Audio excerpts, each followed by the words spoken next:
تشریف لائے ہیں. آپ سب کو جناب قائد میاں نواز شریف صاحب کی طرف سے، میں اپنی طرف سے آپ سب کو دل کی گہرائیوں سے خوش آمدید کہتا ہوں. آپ کی جو لازوال جو آپ کی کمٹمنٹ ہے اور آپ کی بے مثال جو میاں نواز شریف صاحب کے ساتھ والہانہ جو محبت ہے، وہ ہمارے لیے باعث افتخار ہے.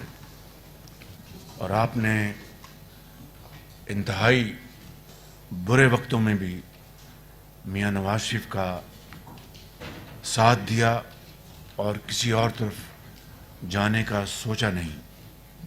یہ ایک کسی بھی پارٹی کے قائد کے لیے، پارٹی کے لیے، پارٹی کے کارکنان کے لیے ایک بہت بڑا ایک سرمایہ ہوتا ہے، جس کی جتنی بھی تعریف کی جائے کم ہے.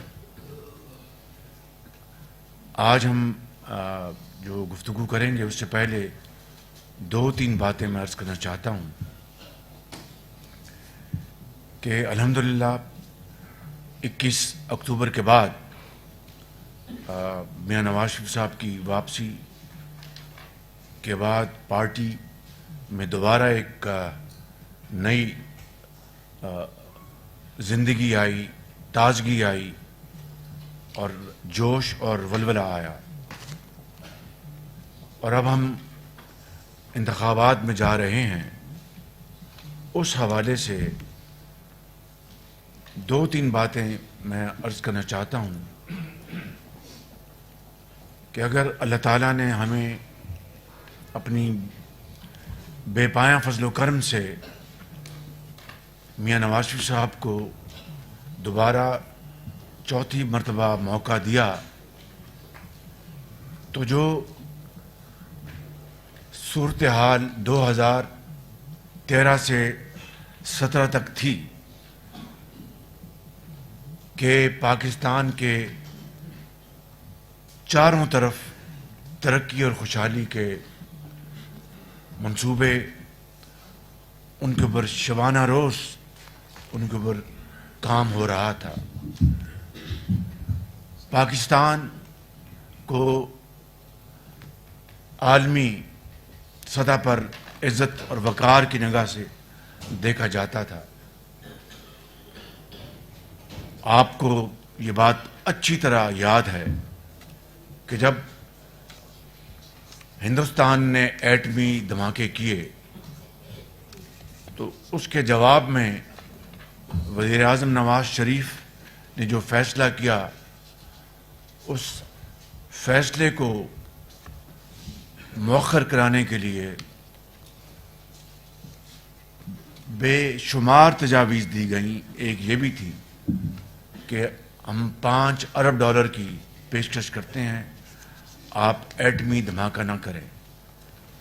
میاں نواز شریف صاحب نے انتہائی احترام کے ساتھ لیکن ایک واضح دماغ کے ساتھ فیصلہ کیا کہ بہت شکریہ، بہت آپ کی یہ پیشکش کا بہت شکریہ، مگر میں پاکستان کے عظیم تر مفاد اور وقار کی خاطر یہ پیشکش قبول نہیں کر سکتا، اور پاکستان کو اللہ تعالیٰ کے فضل و کرم سے ایٹمی طاقت بنایا.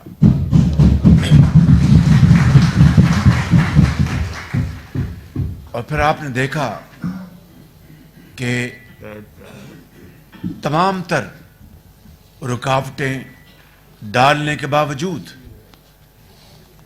اور میں اس کا عینی شاہد ہوں، گواہ ہوں، کہ کس طرح ستمبر 2013 میں چین کے صدر پاکستان کا دورہ کرنے والے تھے، اس کو کس طرح مؤخر کروانے کے لیے جو احتجاج اور دھرنے اور لانگ مارچز کا ڈھونگ رچایا گیا، وہ ہمیشہ پاکستان کی تاریخ کا ایک سیاہ باب رہے گا.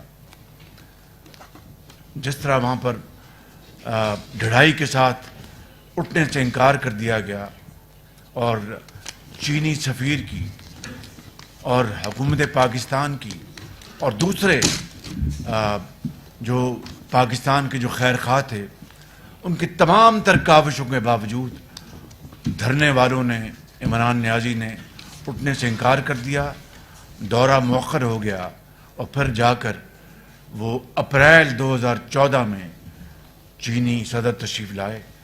اگر یہ 7 مہینے کا جو تاخیر ہوئی، اگر یہ نہ ہوتی تو وہی منصوبے 7 مہینے پہلے مکمل ہوتے اس ملک کی ترقی اور خوشحالی اور روزگار کے لیے۔ وہ پہیہ بہت تیزی سے آگے بڑھ رہا ہوتا۔ تو یہ کریڈٹ کس کا ہے؟ یہ شخص جس کا نام نواز شریف ہے۔ اسی طریقے سے جو ہمارے جو دوست ممالک ہیں، برادر ممالک ہیں، ان کے ساتھ جو عزت اور وقار کے ساتھ جو تعلقات کو مضبوط کیا گیا، ان کو آگے بڑھایا گیا الحمدللہ، اور کشکول آگے نہیں کیا بلکہ پاکستان کی عزت اور پاکستان کے وقار کو مقدم رکھا گیا۔ وہ کون شخص ہے؟ وہ یہی نواز شریف ہے۔ میں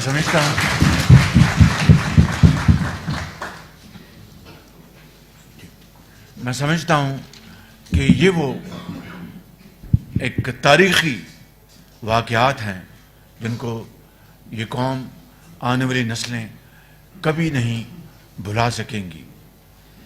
میں آخری بات آج کی اس محفل سے یہ کرنا چاہتا ہوں کہ انشاءاللہ اب ہم الیکشن کے میدان میں جا رہے ہیں اور آپ کی کاوشوں اور محنتوں سے، آپ کی دن رات محنت سے انشاءاللہ آپ میاں نواز شریف کو 4تھی مرتبہ وزیر اعظم منتخب کروائیں گے تو وہ ترقی اور خوشحالی کا سفر دوبارہ انشاءاللہ شروع ہوگا۔ ہماری جو ایک بہت شاندار محنتی ٹیم ہے وہ نواز شریف کے ساتھی ورکرز کی طرح انشاءاللہ ان کے ساتھ ہم چلیں گے، اور یہ جو مہنگائی کا طوفان پچھلے 5 سال سے رہا، میں اس کی تفصیل میں نہیں جانا چاہتا، اس میں کمی لانے کے لیے انشاءاللہ نواز شریف دن رات ہم سب مل کر محنت کریں گے۔ نتائج اللہ تعالیٰ کے ہاتھ میں ہیں، اور میں آپ سب کا پھر شکریہ ادا کرتا ہوں۔ YouTube پر گوگلی نیوز دیکھنے کے لیے youtube.com کی سرچ بار میں googly news T V type کریں۔ گوگلی نیوز کے پیج پر سرخ رنگ کے سبسکرپشن والے بٹن پر کلک کرنا نہ بھولیے۔ YouTube پیج پر اپلوڈ ہونے والی ویڈیوز سے باخبر رہنے کے لیے بیل آئیکن پر کلک کیجیے۔ آپ کو ہر نئی ویڈیو کے بارے میں نوٹیفیکیشن موصول ہو جائے گا۔